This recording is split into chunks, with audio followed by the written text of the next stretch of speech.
What's going on, guys? George here, and I said a couple videos back that I wanted to make a diamond for the back panels of my truck. Now, I'm not 100% sure that I'm going to actually use them, but I am going to go ahead and make it, and it's a simple process. We should have it done and resin put on in less than 30 minutes. So let's go ahead and start cutting this stuff out. Alright, so I got my diamond drew out. This air diamond,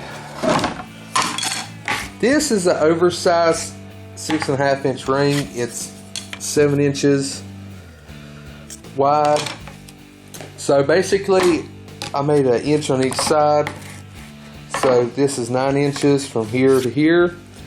And from here to here I did 12 inches. The reason I had to do that, if I did only 9 inches, as you can see, here's a faint line, the circle would hit over it. So when we do put this there, we have, you know, it's not a lot of room around it, but it'll be a nice tight diamond. We're using thin stuff. It's not going to be heavy duty, but we'll go in and layer it with some fiberglass matting and stuff after it hardens inside and everything to be good.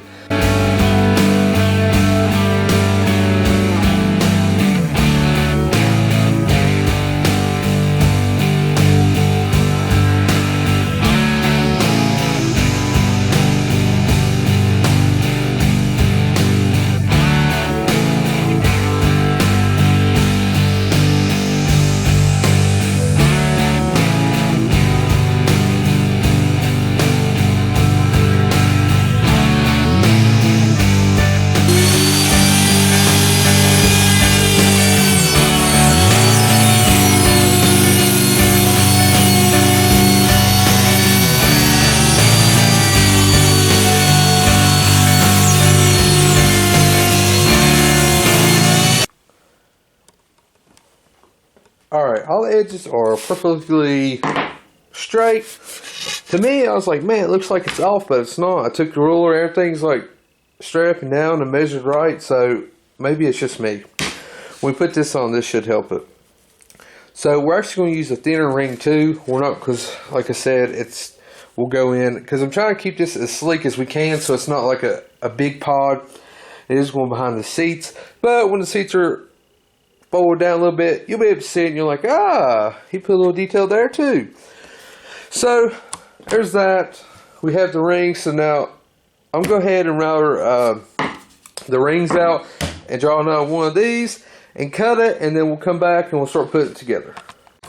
Alright, so I got both of these routed out. Got the circles routed. And so basically what I done was I took the circle, lined it where I figured it was in the right area, and I marked it, and I put where the dowels need to go.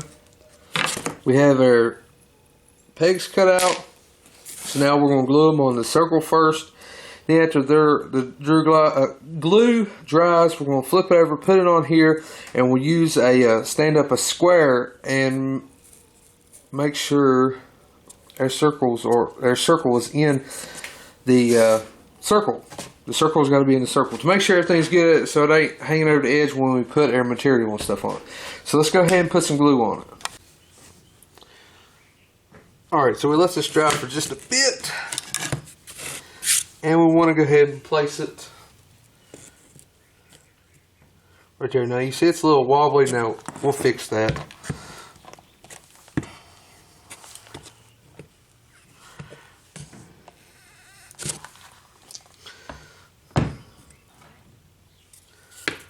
Oops.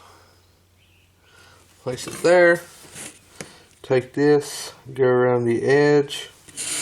Usually if it's a perfect circle, if you do it one time in one spot, it should be good in the others.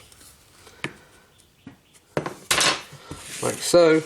And since it is a little wobbly, we'll make sure that it is lined up good. So that one's good to go. We'll do this one.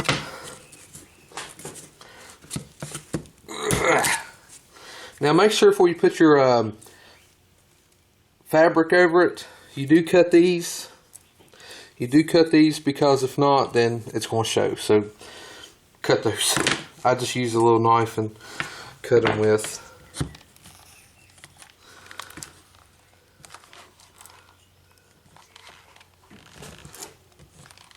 Alright, let's go ahead and put this there.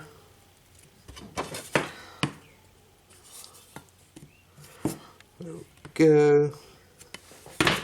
That is good. Make sure it's good. So that is perfect. We'll let the glue dry on that. It doesn't take like maybe 30 seconds and it's hard enough, but we'll let it dry a little bit. Alright, so we cut our material out. Now I know this kind of seems thin because it is, but you gotta think though, this is like a lightweight pod. Not going to be used for any heavy. Dude, let's put a 6.5, like I said. We'll go inside and put like the matting in it, so it'll be a lot stronger. But we'll put a good coat of resin and stuff on this, and then we are going to sand it down and everything and paint it white. But this should do the job they want. Now, when I do bigger stuff like you see on the door panel, I used thicker cloth, thicker like fleece. But this is going to do it because this is a lightweight diamond pod. So we'll go ahead and put this over it. Basically, you can see what look we're going to go for. So I'm going to go ahead and staple this down. I have a electric staple gun. Makes life a whole lot easier because you can just do instead of having to squeeze like a big staple gun, because we do got to go in this wood, and that staple gun does perfect for this. And staples that don't go all the way through down to the wood, I'll take a hammer and just tap it lightly. That way it'll be a flush back. So I'm going to go ahead and cover this, and we'll be right back. Alright, so I went ahead and covered it. This is actually fairly easy to do because the points all you have to do is really just pull it and it'll come together. Just make sure it's all tight. Now remember, when you do this one, you want to get this one to look exactly like this one. You don't want to have this be like more straight or even slumped down more. You want it to try to look both even. So when you do one, make sure the other is pulled about the same tightness. You see it's good tight, so when we put resin on it, we don't have to worry about it actually sagging. So we'll go ahead and cover this one, then we can resin it.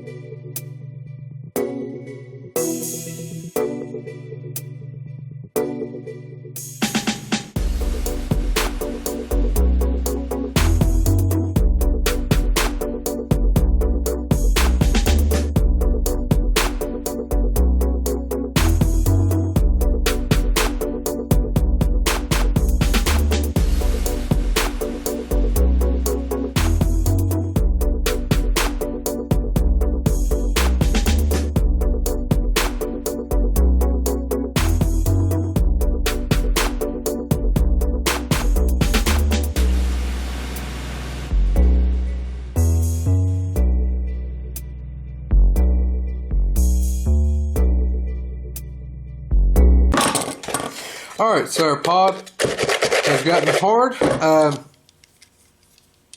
Longer it is, time goes by, the better it will be.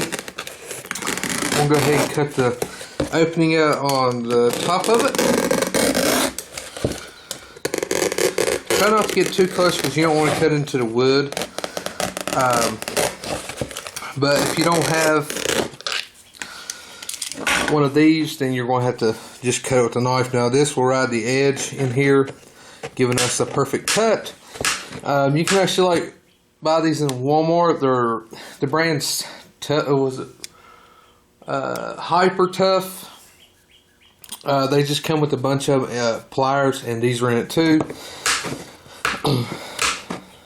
This is where this one came from. So we'll go around the outside real quick. I'm going to clip this one and that one, and then I'll show you what the outcome is. Alright, we got both our diamond shaped panels cut. Now on the inside you can still feel it's a little bit tacky, so that's a good sign that it will dry even harder. like I said, we'll go inside and put like a coat of like a fiberglass resin. The matting in. I'm not going to do it in this video because that's just boring and itchy crap. Like I said, these make it look a whole lot better so you can get it perfect. You don't cut into the wood. So now we're just going to go ahead and put a coat of primer on and put a coat of gloss white. Now I will sand these smooth, but I'm not in this video because that's hours of work trying to get perfectly smooth and boring stuff. So we're going to go ahead and throw a coat of primer, and then we'll throw a coat of gloss white on it just to see what they're going to look like.